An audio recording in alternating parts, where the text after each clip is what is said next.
a fabulous artist. We have Tom Shepard. Tom is our newest brand ambassador, one of our newest brand ambassadors. So welcome, Tom.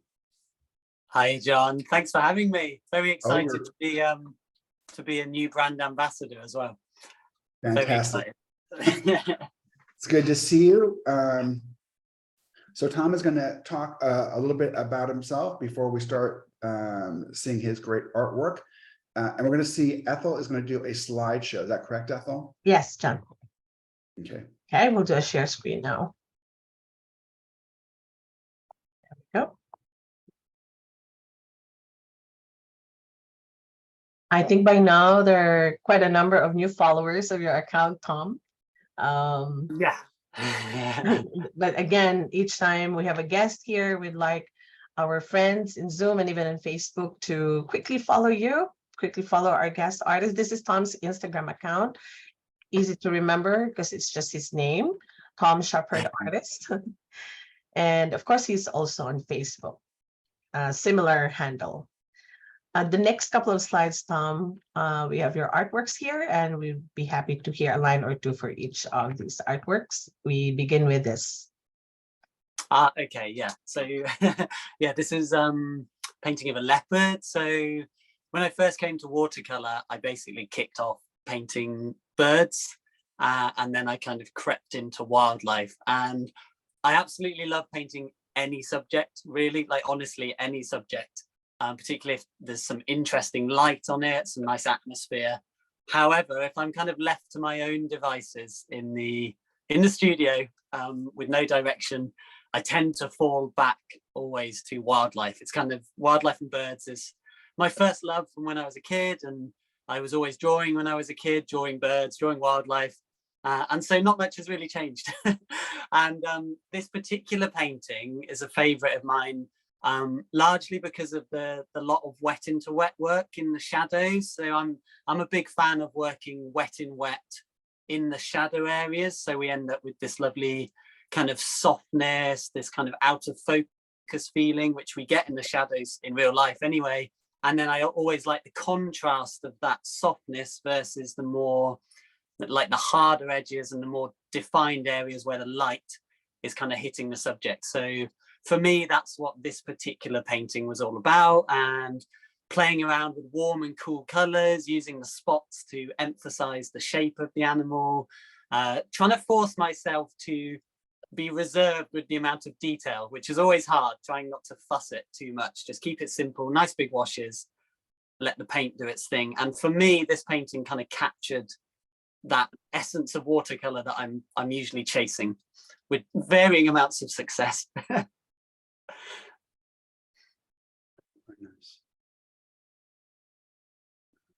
Cool. And yeah, obviously more what you'll see that there's a lot of wildlife. I actually was lucky enough to be out in Kenya last November, and I was out there at a safari lodge where I was painting all of the wildlife and all of their local birds for their handbook. So that was one of my first time in kind of mainland Africa seeing the wildlife. That before that I'd always painted because I'd loved it so much growing up, but that was my first time seeing it in person. And then this particular painting again, and this is something I'll talk about in the demo, but one of the things I like to do a lot is look for nice simple patterns and shapes of light and shadow, and you'll see this recurring in my work a lot. But then when, particularly in the shadows, when we have these large shadow areas, for me, that's an opportunity to really kind of let rip with the medium and really show off the pigments to their best. So you can see here, we've got tonally very, very simple light and shadow shapes, but within the shadow shapes, I've been playing around with the color loads, throwing different pigments in there, working very wet into wet. And what I find is when you have a nice simple pattern of light and shadow, you can really go to town with the color. We don't always have to be so literal with color. We can really push the color and really make the most of the pigments. And for me, that's what this particular painting is all about. I love seeing the detail in that the photograph was taken while you still have a wet petal just above the antler there. That's a lovely detail. Exactly. Yeah, and that's a good point, because some of those large areas were all painted in kind of one pass, which is something I like to do. If I can do a huge part of a painting, all wet into wet, let all the colours merge, that for me is what I'm looking for in a subject. And usually it's the light and shadow that kind of give you that opportunity as well. So yeah, that's a really good point. Thank you.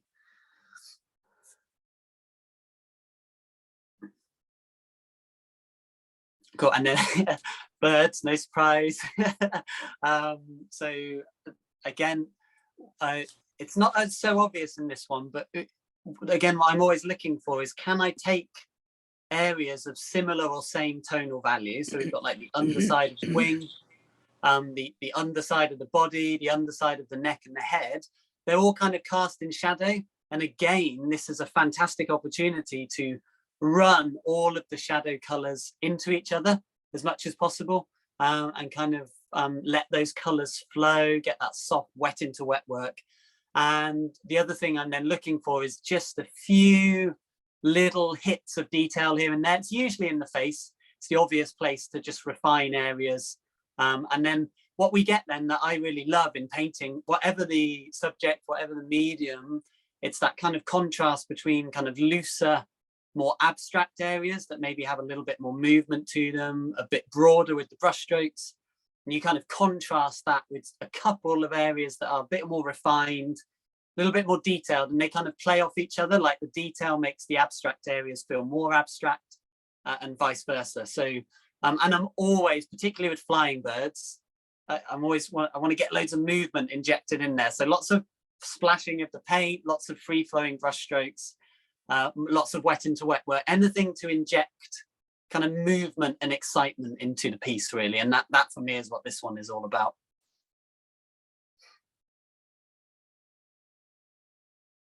Cool. And and as I said, I love painting any subject. And funnily enough, I always joke that I always stayed away from still life for a long time because I felt like it was a bit boring.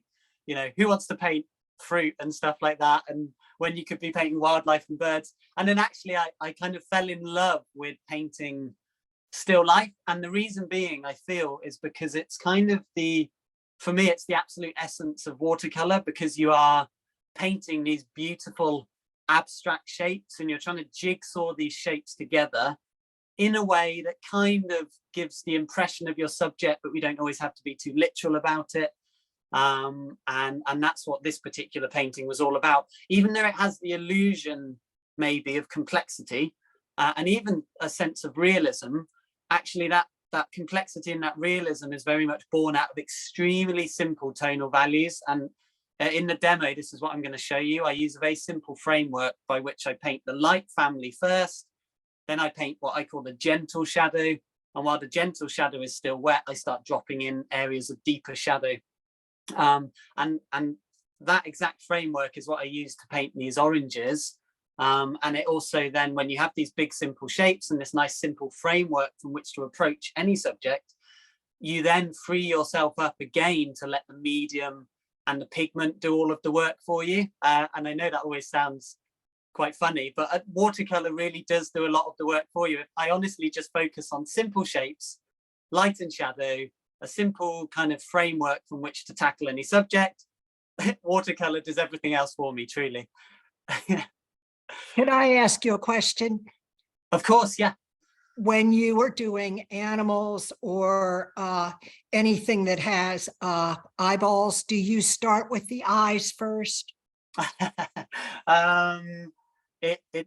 In terms of finishing the eye off, I actually usually save that little treat till the end of the painting. I know there's a lot of painters that start with the eye because they're like, well, if I don't get the eye right, it's not much point doing the rest of it. But for me, I like working big and bold for as long as possible, big shapes for as long as possible. And then for me, the reward is the eye at the end. I would say that's the case maybe 90% of the time. There's the odd painting where I feel like, right, I'll get the eye kind of working fairly well. And that might actually be the case in this demo, to be fair. But and the reason being, if I can get the eye working and feeling fairly refined, I might feel a little bit more comfortable than being a little bit more abstract and broad in the rest of the painting.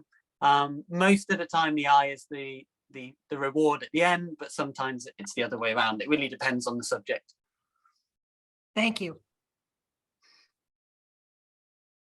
Oh, more still life. So this particular paper actually was I forget what it was. I think it was a Canson paper. Some of you may have heard of this, and it behaved very, very differently to the paper I'd been previously using, and I was finding more interesting textures were developing. It sort of flowed, the colors flowed together a lot more than I was used to. Initially, this felt really scary and like it was going wrong in inverted commas, but actually the end result made me really fall in love with this paper because of all of the strange and unusual things it was doing.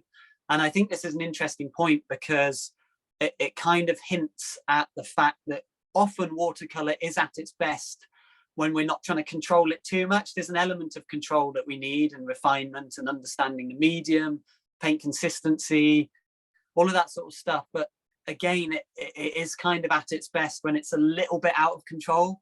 I always feel like watercolor is a little bit like a wild animal, and we're never quite going to be able to tame it at all, ever, but we might be able to contain it just enough to make a painting that sort of resembles our subject. That's kind of how I like to think about watercolor. And whilst this is a still life, which you might think not a particularly wild and exciting subject, the medium has created a subject that to me feels like it has some energy and some movement to it, even though it's quite still. That will be the last image in this slide, Tom. Cool, fantastic. Very nice. Thank you. Awesome. Well, thanks for sharing that, guys. Would you like me to dive into doing some painting for you? That would be fantastic. Awesome. Cool. Actually, Tom, can you spend like maybe 20 seconds and tell everybody about your book that's coming out? Oh yeah. So I do have a book coming out with a UK publisher who are internationally known. They're called Search Press. And the book isn't actually due out until I think spring next year, but there's going to be a lot of talk about it, and there is going to be a Daniel Smith dot card included in it, which is quite a new and exciting thing, and I hope it'll be a nice relationship working together. And the book is titled Simply Paint Birds, so it's part of a new series where we take a very simple set of colours, very simple materials and brushes, and we're going to use a very simple framework from which to paint kind of fun, exciting little birds. And there's going to be a few little bonus things that come with the book, so kind of watch this space on that one. Going to be exciting. Thanks, John. I'm going to quickly flip the camera and get it on the painting, and then we'll go from there. Just give me a sec to make sure we've got everything kind of set up nicely. So I will show you the reference photo, but I might, as I think Sylvia asked, what's the name of the book? It's a working title, but it'll be called Simply Paint Birds, or Paint Birds Simply, along those lines. Okay, so I'll quickly talk about the reference photo and the drawing, and then I'll talk about the materials, obviously, in particularly the colours, but I'll talk a few other bits, and then I'm just going to get stuck into some painting. So I'm going to do my best in the time we have to kind of get this done as best as possible. And I'm going to be painting a cheetah, just going to focus on the one cheetah. I love painting cheetahs. I saw loads of them when I was out in Kenya last year. They are such a beautiful animal, and they're so full of character. The faces, I feel, are just made for painting. This is quite a straight on one, so we're going to have to inject a little bit of excitement with the way we use the medium and the brush.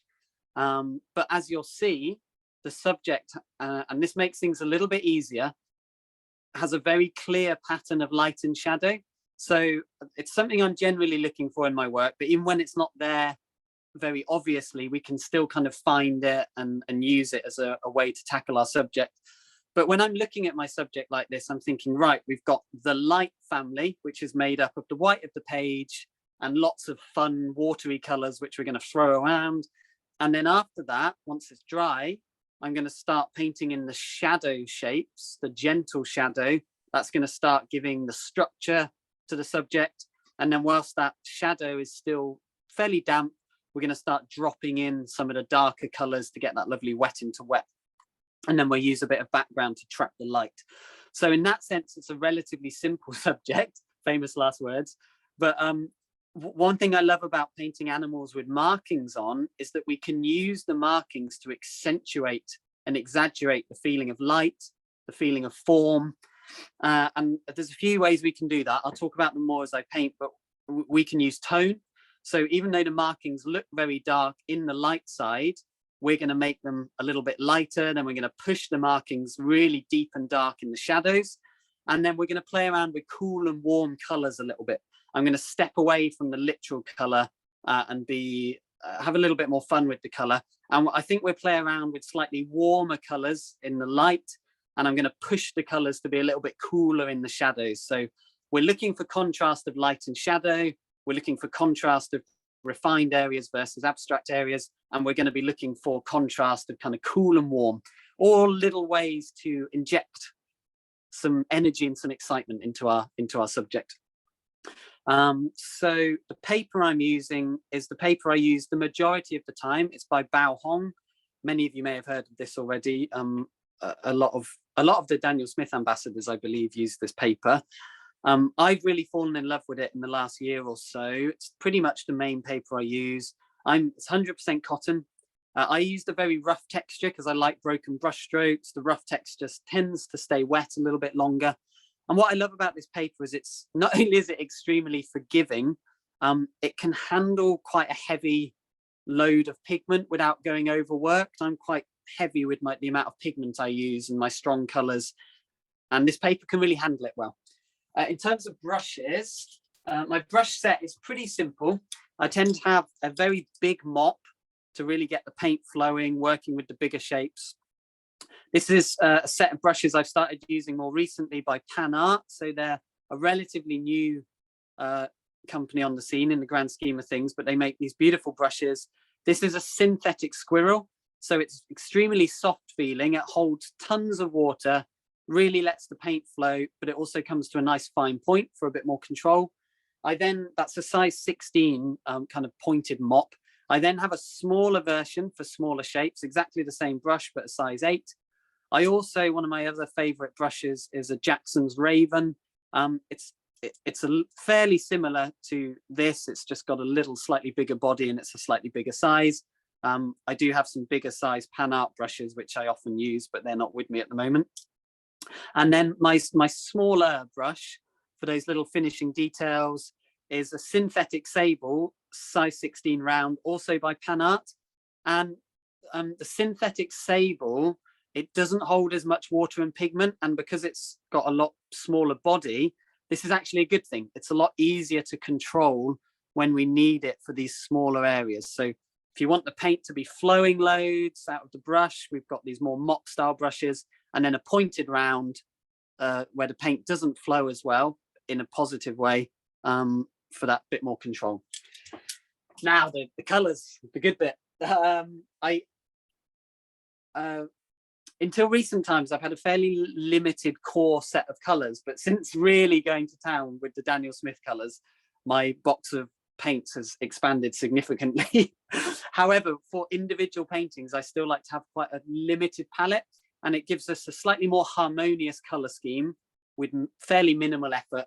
And it just makes our color choices easier, if anything, and our color mixing choices easier. However, I also want to talk a little bit about a few extra colors, but I'm going to have a cool and a warm. So French ultramarine is my warm blue. It's really beautiful, warm, granulating blue. So, and it's quite a gentle blue in mixes. So I find it a really good mixing blue, again, because of its transparency. It's great for mixing. Prussian blue, I love it because it's so deep and rich and dark, and it's got that coolness, so it can give us slightly more vibrant greens that the French ultramarine can't.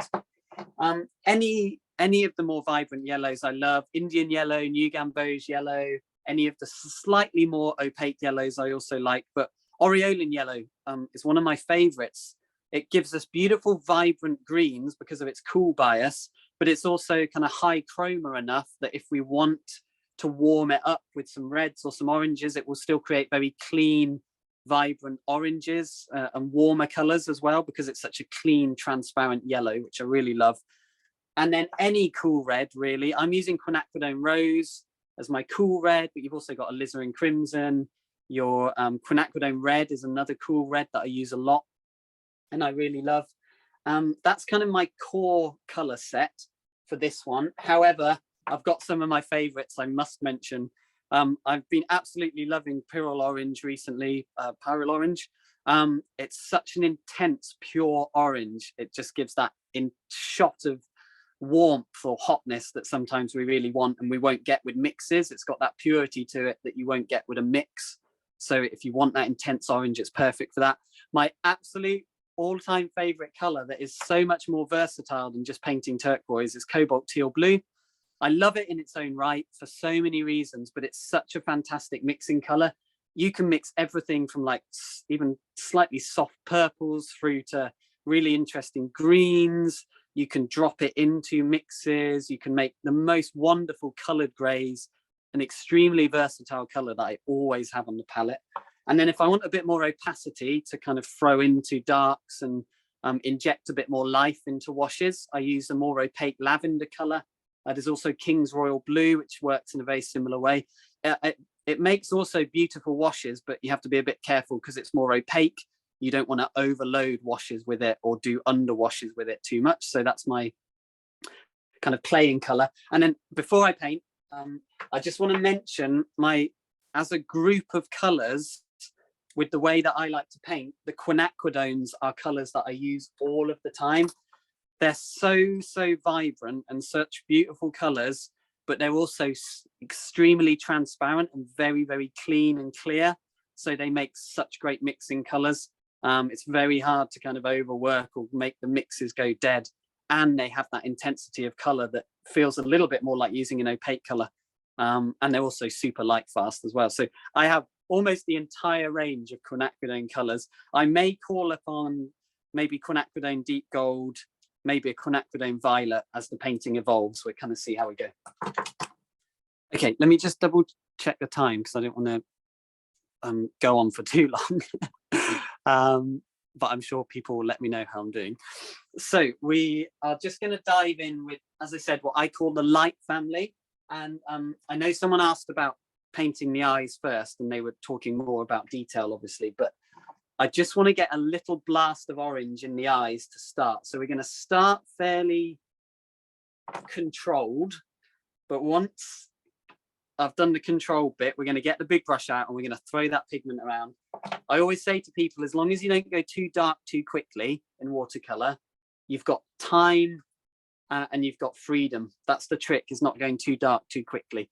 And I'll talk more about that as I paint. So fairly watery mix of the orange, going to leave a nice little white highlight on the eye itself, which we can deal with later, and just blast the orange into there, nice and light. The Pyrrol Orange has such a strong purity and intensity to it. You can use it quite watery and nice and light, but it still retains that intensity of color. It's one of the things I love about it. Okay, so we've got that intense orange in there. Always looks a bit odd, the first one, but now I'm going to go to, forgot to squeeze some out. Oh no, I didn't. We got it here. I'll tell you what, I'm going to use a little bit of quinacridone deep gold just to keep things interesting. I'm not worried too much about making it exactly like the photo. I just want to have a bit of fun with the colors. And so aureolin yellow, but you could use any transparent yellow here, and it's just to get things rolling. I'm not going to paint between the lines too much. We're going to throw a bit of pigment down, loads of water, loads of pigment, and I do want to keep some whites of the page showing in places. I've got a bit of a dirty brush, which is always I'm always telling my students, don't have a dirty brush if you want nice clean yellows, and then here I am using a filthy brush. There we go. That's more of the intensity that I want. And loads of water. We're just going to chuck loads of water at it. We're going to start getting some of the quinacridone gold in there. That's such a beautiful color as well. And anything just to get all of this color kind of flowing. Like I said, as long as there's loads of water on the page, you can't go too wrong. It's when we start going a bit too dark, a bit too quickly, that we can start to lose our way a little bit, because what you'll find is it's the underlying structure of light and shadow that's really important. And as long as that underlying structure of light and shadow remains, your subject will work and will create a painting. if we start going too dark too quickly and those darker tones start bleeding into what we need to be the light areas, then we kind of lose that underlying structure, and that's when the painting can fall apart a little bit. So we need to think of it as being held together by light and shadow. But as long as we don't go too dark too quickly, we'll be absolutely fine. Got a bit of glare there, so I'm just going to move that round for now. Let me try. Always tricky getting the lighting. There we go. So you'll see I'm using the yellow to kind of map things out, but once I'm happy with how the yellow's going, this is when I then start to have a bit of a splash and a play. And I know it looks like a very strong color, but remember there's a lot of water on the page, and when there's a lot of water on the page, the difference between light color and as it dries is quite significant. So as long as there's lots of water on the page, we'll be fine. And so I've started very watery, and now I'm bringing up the paint consistency to be a little bit more milky, and this then allows the color to be a little bit more intense. So no point painting the spots yet because they're just dissolve into the existing wash, but we can certainly start to explore some slightly stronger color in places, these little, what I would call like little hot spots of color. You see these little blasts or hot spots of color. So we're not really painting the subject. That always sounds a bit weird when I say that, but we're laying down the foundation of the subject, and we're starting to explore the color a little bit more. Notice how I very deliberately left strong whites of the page down the light side of the face, leaving a few lights of the page and pulling a bit of pigment out on the light side of the animal. Because all the time I'm thinking light side, kind of mid-tone, shadow side. That's what I've got in my head the whole time. As long as I retain that idea, we'll be fine. I want to inject a little bit of green into this. I'm being relatively literal with the color at this point. It's a bit of a straight line going straight through the middle of the animal there. So let's go a little bit of green. So aureolin, as I said, is such a versatile yellow because, as you've seen, it can create just the tiniest touch of a red or an orange, and its transparency still allows it to push in that direction. However, because of its coolness and its transparency, if we go aureolin yellow with its cool bias and we stick in even the tiniest touch of, say, a cool blue, which also has a green bias, and we start to get the most beautiful kind of green colors. There we go. That's what I'm after. Just a little bit of green in here.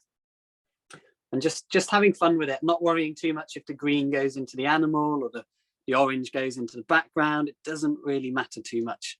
And I love aureolin for this reason, these lovely soft greens that it can create, getting a bit of glare. There you go. Once it's all dried off, the glare will obviously calm down a little bit. Okay, so I always say to people, we've made a nice big splashy mess. That's kind of what we want to start with. And then I want to drop in some of even the kind of some of the markings even at this stage. So I need it to dry off a little bit. So I'm going to pop a hairdryer on it. So you'll have to excuse the noise just a moment. I don't want it to be fully dry. I just want it to go off a little bit.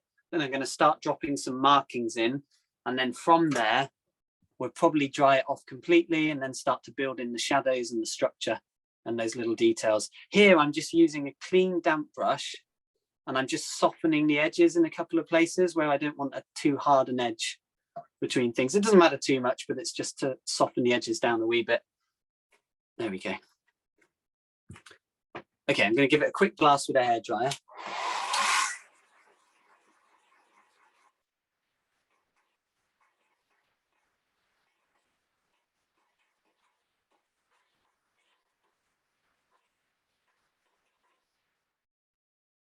Now, obviously, one of the most fantastic things about watercolor is its transparency. I love opaque colors as well. I've found myself using them a lot, but they're used in a slightly different way often.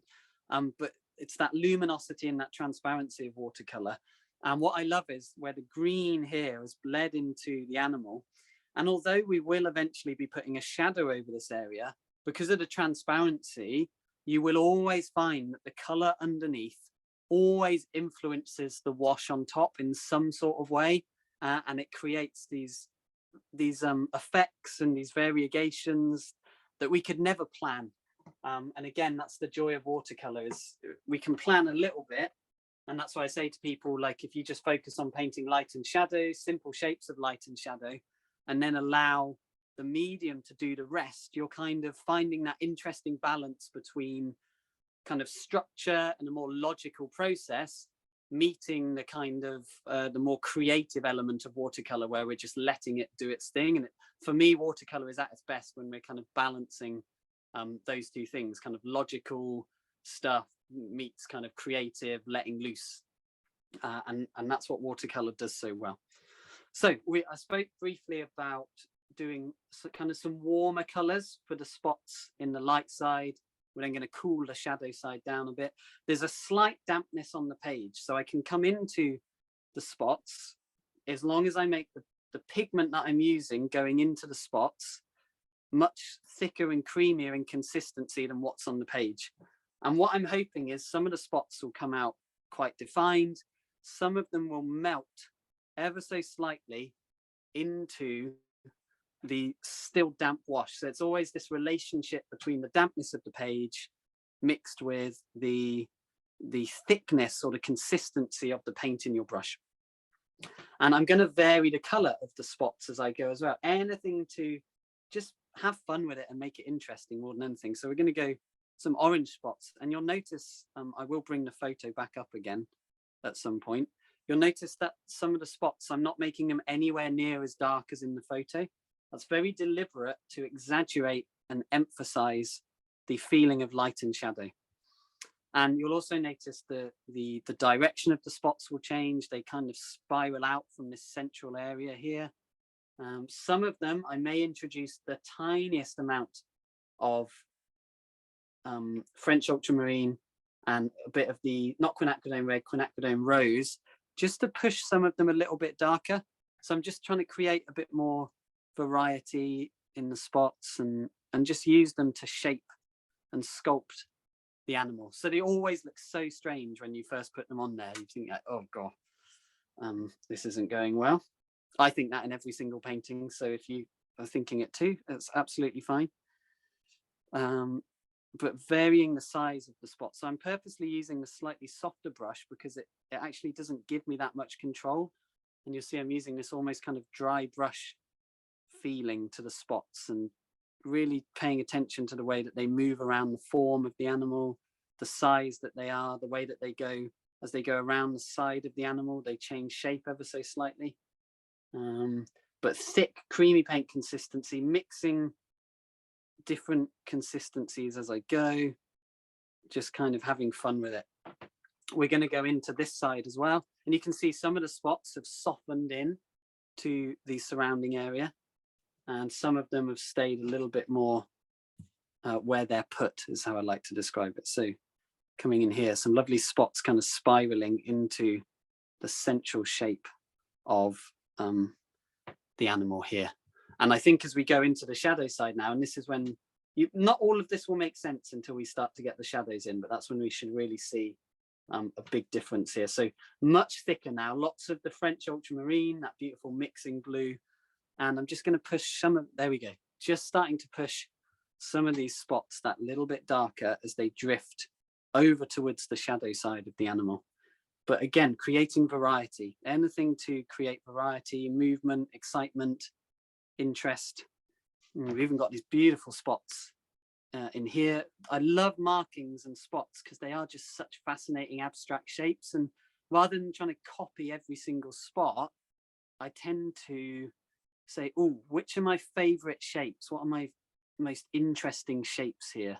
And I'm going to steal those. So I'm not trying to copy the photo exactly. It's like it's a tribute to the photo and the subject, and it's loosely based on it, but I'm not trying to copy it. I'm stealing the bits that I like and using those and then making up a few bits as well. Now I know that it looks quite strange at this point. It just looks like a big wash with some spots on, which is what it is. But we can really make sense of it in a moment and see how some of the spots have softened into it even more, and other ones are a bit more defined. And just one last thing is just to dot in a few extra little bits of dark in there, and then eventually we'll make sense of all of this.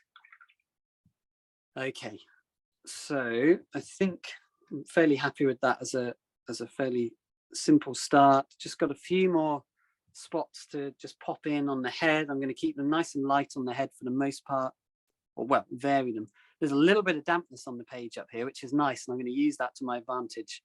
Just popping in a little bit of shadow, few little markings on the top. Let's hope some of them soften in to the surrounding area.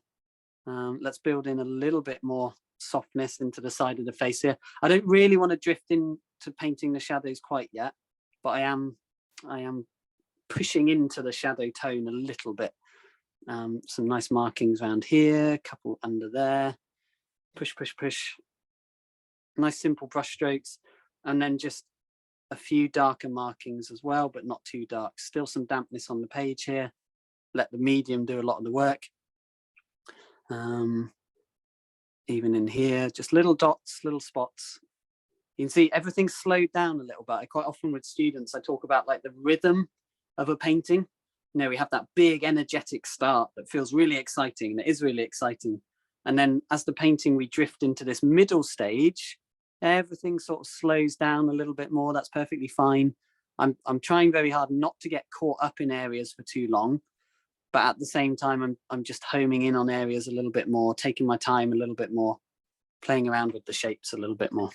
Let me just check the time so I know how we're doing. It's 11:08. 11:08. Thanks, John. Yeah, so we let's get moving with this. I'm gonna fix it really quickly with the hairdryer, and then the shadows are going to bring this together really quickly. We'll pop a bit of background on and see what we end up with. Hopefully something that resembles a cheetah.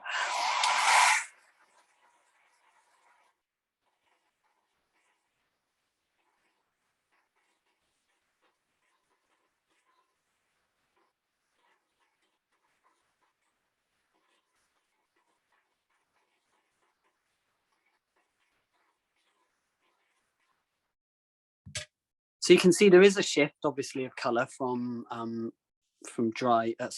to dry, but it's not overly significant.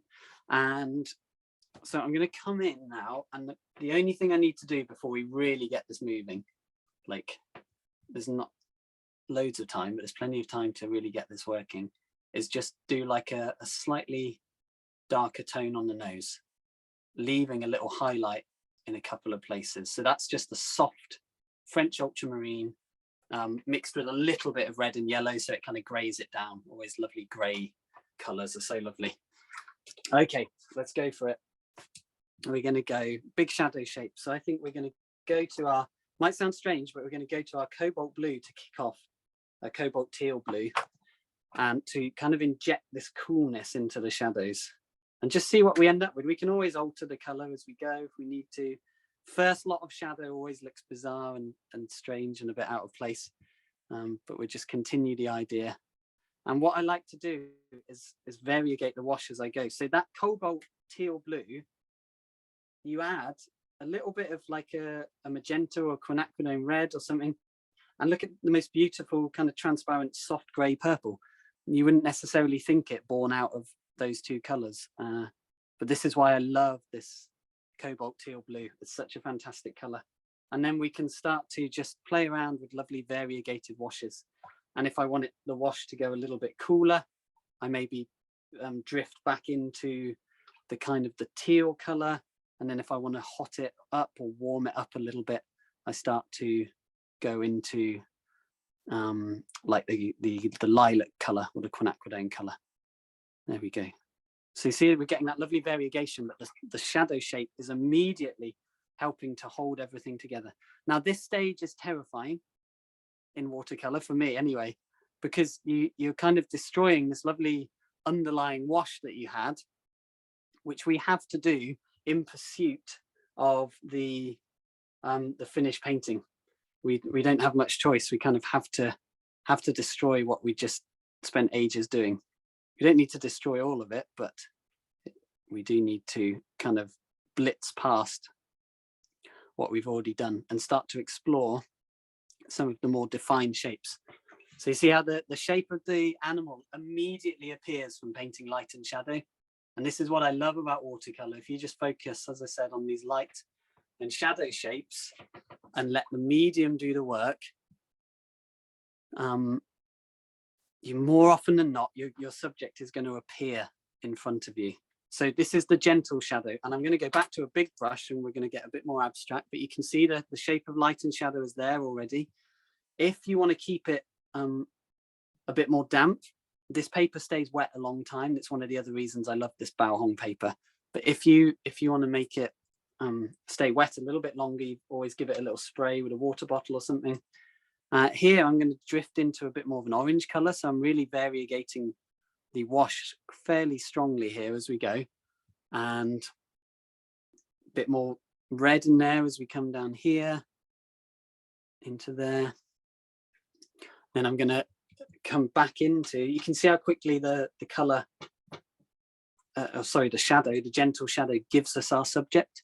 So I'm going to cool it down as we come into here. Big brush, big shapes, and it begins to appear. For me, this is the magic of watercolor. Notice how I'm varying the color a lot. You don't have to do this, but I love creating these variegated washes. We're coming into the top leg that's going over there. So I am being at least semi-conscious of what it is that I'm painting, trying to be a little bit careful. But here comes down there, shadow. So that's our big, remember I said I like to link shadow shapes together as much as possible. So there I've linked the shadow shape together. Rather than a series of lots of smaller shapes, I like to think of it as one big shape. Then within that big shape, we can work very wet into wet and soften a few edges down. And now we start to build in, this is the really fun bit. It's all been fun, but this is the really fun bit. We start to go to the much thicker, creamier pigment, and we start to build in what I would call the deep shadow. We've done the gentle shadow, and we're now going to build in the deep shadow. So that's going to be, in some places, it's going to be nice thick paint into what's already there, letting it kind of soften into the surrounding area. Sometimes it's going to be markings. Other times it's going to just be simply a darker area, but the principle is always the same. And you can see the animal begins to appear kind of before our eyes. And this is just from painting this simple process of light and shadow, focusing on simple shapes, simple paint consistency to get the tonal values. And as I said, let the medium do all of the rest for us. And so it begins to appear. So it's all about paint consistency. As I push into the shadow tones now, I bring up the paint consistency to be thicker. So I'm drifting into that kind of double cream paint consistency. I think a lot of you guys, not in the UK, call it whipping cream, if we're going to go down that route. And just slowly but surely, if I just start to bring in these little darks in places, what I don't want to do is overly define every single area. I'm looking to, again, let the medium do all of that work for us. See, and once you've got the paint consistency working, you've got your lovely big shapes, then you can, like a bit like the leopard shown earlier, we can start to work that kind of wet into wet feeling in the shadows and start to build in some of the markings in the shadows a bit more. It's all about timing. The longer we leave it, the less wet into wet the marks are going to be. If we time it just right, we can get some of these lovely kind of wet into wet marks happening.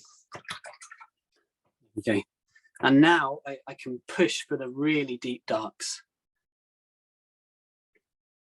Okay, so still wet in here, so I can push for deeper darks in there. We can start to build in some of the tone in the eyes, which I think, as I mentioned, I've kind of dipped into them here and there, but we'll go back to those to really finish the painting off.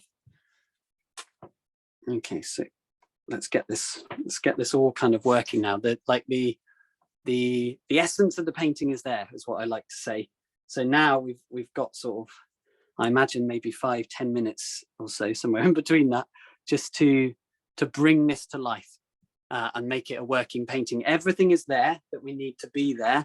Now we look for subtlety bit more variation of tone within the lights, and then we run for the finish basically. So start to soften some edges, it's a little bit hard edged in here, so just with a damp brush I kind of soften that down. It's a little bit overly smiley, so we just kind of soften that down. The nose needs more work, but that will come. And then we're nearly there. I'm desperate to do some background, but I'm just kind of holding off a bit longer. So back to some slightly watery pigment just to build in a bit more shadow in this area here. As long as I don't lose that underlying pattern of light and shadow, it'll be fine. That's what I'm trying very hard here not to do, is I don't want to lose the underlying pattern of shadow, but there is a bit more variation of tone in places. Trying to keep it fresh and loose with the pigment. There we go, that's kind of working nicely. Right, so now we push towards darks and we start to experiment a bit with the background. And let's just go for it. So really nice, thick, juicy pigment here. So I know John said, don't be afraid to mention where else you can find me. So I do actually, these principles that I'm talking about are principles that I teach a lot. And one of my main places that I teach almost exclusively is my online watercolor school, which you can find at schoolofwatercolor.co.uk or .com actually, sorry. And there's a really lovely community over there. We have kind of like an online forum, and then with the tons and tons of tutorials, new ones being released all the time, loads of tricks and tips videos. And we've been up and running about a year or so, and it's really kind of taken off. So not only has it got kind of a lot of structure to it, if you really want to improve your watercolor, there's also a lovely kind of interactive community over there as well. And it's kind of where I've shifted all of my teaching to. And it's also something I'm really proud of. It's been a lot of work to get it up and running and working, and it's really starting to take off. So if anyone's interested, you can find that at schoolofwatercolor.com. And we cover everything really. I cover a lot about the paint consistency, but we talk about all different elements, how to compose a painting, everything I've spoken about here, but in a lot more depth and detail. And yeah, it's just a lot of fun as well, because watercolor is meant to be fun, and it is fun. And I find it a really fun platform to teach on. So thicker, stronger paint going into there. And then we're going to do a little bit of background. Schoolofwatercolor.co.uk, thank you.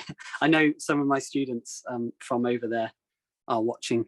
And I also have upcoming some Zoom demos of my own. They're obviously a little bit longer, so we can go a little bit deeper into things. And I also have a couple of online courses coming up. All of those you can find on tomshepardart.com. I think .co.uk will take you there as well. But yeah, there's a few online offerings going on at the moment. Right, I really want to just get this done, guys, and then I know we need to sort of sign off fairly soon.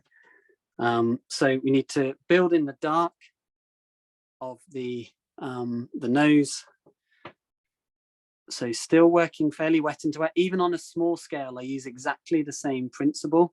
I start with the gentle shadow, and then I build into the gentle shadow. Whilst it's still wet, I build in the deeper shadow. So that's kind of the gentle shadow of the nose, fairly dark, even though it's the gentle shadow, linking the colors together as much as possible.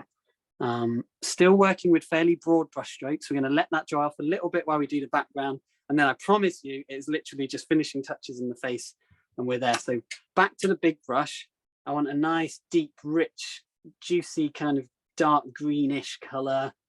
It doesn't always have to be that. You could do a lovely dark kind of red color in the background as well. That would be quite nice, but it would have a different feel to it. So, right, guys, this is it. We're going for the finish now.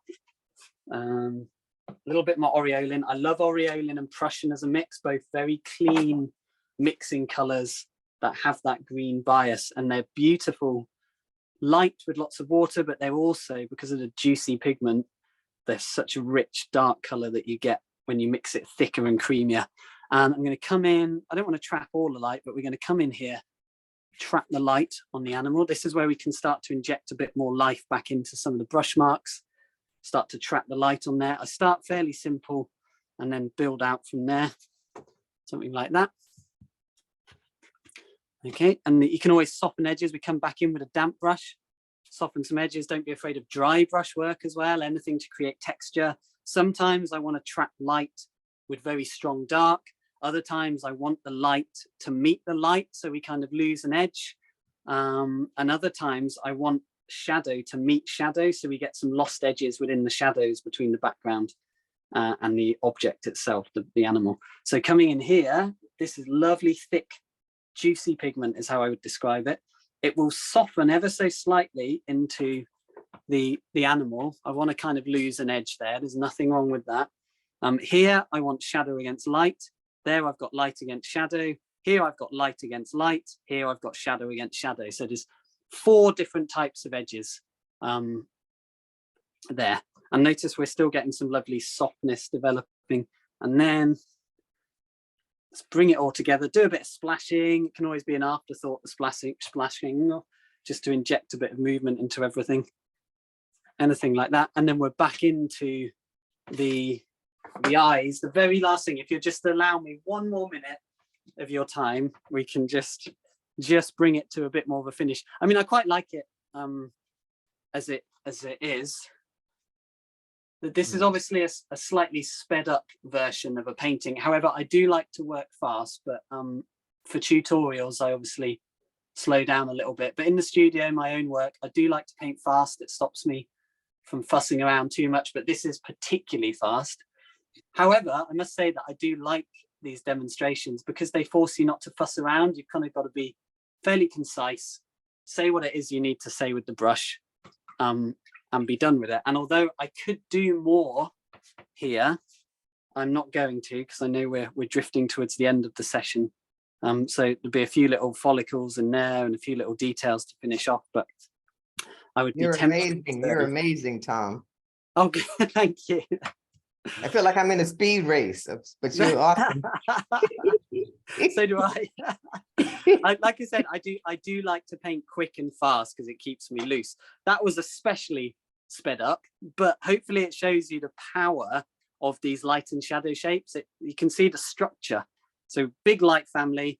Now look at the big shadow shape that goes right from the nose into the eye, all the way down here, all the way across there is one big shape. And that's what holds the painting together and makes it work. And you can see, as long as you've got light and shadow in your tone works, you can work wet into wet in these areas. And look at all of these incredible colors that have just happened from just mixing as we go on the painting, also influenced by the color underneath and the transparency of the pigment as well. So all sorts of wonderful stuff happening. I had a little bit to do with it, but the paint had a lot to do with it as well. And there we go. I hope you enjoyed it, guys. Beautiful. That was Beautiful. beautiful. Awesome. Wow. Thank you. So there we go. Oh, the best bit as well. There you go. It's the most fun bit. So you just get to see it a bit more clearly. It's almost like sticking a mount on it as well. There we go. I don't, if anyone has any final questions or anything, yeah, please ask away. It's amazing to do that in the amount of time. That was a lot of, while explaining everything we're doing and giving this great feeling. I'm exhausted, Bill says. I'm with you, Bill. It's a brilliant demo. Yes. Absolutely stunning. Yes, it Thank was. you. Thank you, Tom. My pleasure. Thanks so much, guys. Like I said, total pleasure to be here and very excited to be working with you guys, Daniel Smith, and meeting the larger family as well. Really exciting.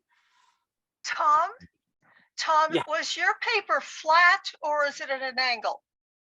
It's a little bit flatter now than it would be normally for the demo. Even so, it's still at about maybe 20 degrees.